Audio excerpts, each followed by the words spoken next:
9th class का एक बहुत इंपॉर्टेंट क्वेश्चन है। इसे देखते हैं कैसे सोल्व करना है हमें। कहते हैं कि 27 छोटी छोटी स्फेयर बॉल्स हैं आयरन की, और उनको एक मेल्ट करके एक बड़ी स्फेयर बॉल बनाया गया है। तो हमने उस बड़ी बॉल का रेडियस बताना है और पुरानी और नई वाली बॉल का जो सरफेस एरिया है उनका रेशियो निकालना है। बहुत आसान सा क्वेश्चन है लेकिन बहुत ज़्यादा इंपॉर्टेंट क्वेश्चन है। तो चलो भाई इसे देखते हैं कैसे करना है हमने। 27 सॉलिड आयरन स्फेयर्स है। तो मान लेते हैं कि भाई हमारे पास ये एक आयरन स्फेयर है, इसका रेडियस मान लेते हैं r, ठीक है। ऐसे ही हमारे पास 27 है आयरन स्फेयर बॉल्स। अब जब हम इन 27 आयरन स्फेयर बॉल्स को मेल्ट करते हैं तो जो वॉल्यूम रहा होगा इन सब का वही वॉल्यूम होना चाहिए नई वाली बॉल का हमारे पास। मान लो हमने इन सब से मिला के ये एक नई स्फेयर तैयार कर दी, r डैश नाम का रेडियस है इसका। तो जो वॉल्यूम इन सब का रहा होगा वो टोटल वॉल्यूम इसका अकेले का रहेगा। ये चीज़ आई समझ में कि नहीं? तो हम इसी चीज़ की हेल्प लेते हैं और यहाँ से r डैश की वैल्यू निकालने की कोशिश करते हैं। तो वॉल्यूम का फॉर्मूला क्या होता है स्फीयर का? 4/3 पाई r क्यूब, यही होता है हमारा। रेडियस r है तो इसको r ही रहने देते हैं, मल्टीप्लाई बाय 27, क्योंकि ये एक का है वॉल्यूम। हमने कितने का निकालना है? टोटल 27 बॉल्स का।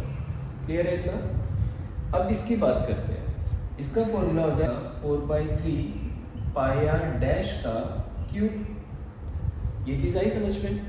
तो यहाँ पे कुछ कैंसिल आउट हो रहा है भाई। 4 से 4 गया, पाई से पाई गया, 3 से 3 गया। हमारे पास देखने को मिलेगा r क्यूब इंटू में 27 इक्वल्स टू r डैश का क्यूब। क्लियर है यहाँ तक?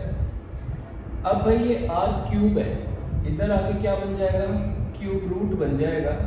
तो हमें देखने को मिलेगा ऐसा कुछ, r डैश की वैल्यू हमारे पास ये आ जाएगी। अब r का क्यूब रूट अगर निकालोगे तो r आ जाएगा, एंड 27 का क्यूब रूट होता है 3। क्लियर है? तो हमारे पास r डैश की जो वैल्यू निकल के आई वो कितनी हो गई भाई?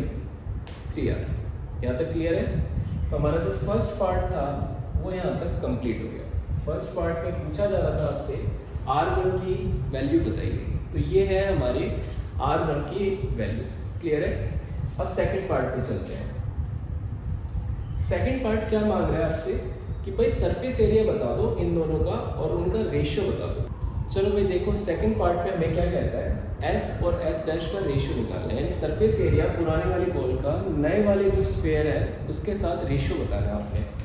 तो पुराने वाले का रेशियो के हिसाब से पुराने वाले का सरफेस एरिया के हिसाब से हमारे पास फॉर्मूला बनता है 4 पाई r स्क्वायर, और इसका हो जाएगा 4 पाई r डैश का स्क्वायर।